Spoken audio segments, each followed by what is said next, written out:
যদি আমাকে এমপি হিসেবে নির্বাচিত করেন, তাহলে আমি অঙ্গীকার করছি রাজনীতি করার কারণে এই মাটিতে কাউকে আর নির্যাতিত হতে হবে না।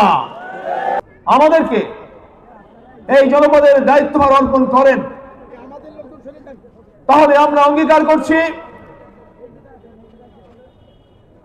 আমরা আমাদের এই প্রিয় মাতৃভূমিকে, আমাদের এই জনপদকে, মডেলগঞ্জ জনপদকে একটি নিরাপদ জনপদ হিসেবে প্রতিষ্ঠিত করবো ইনশাআল্লাহ।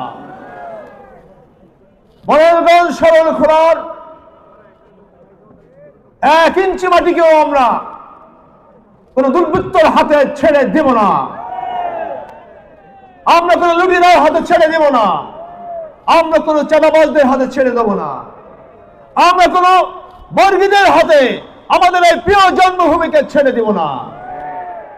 সংগ্রামী ভাইরা আমার, আমরা এমন একটি জনপদ চাই যে জনপদ হবে নিরাপদ জনপদ।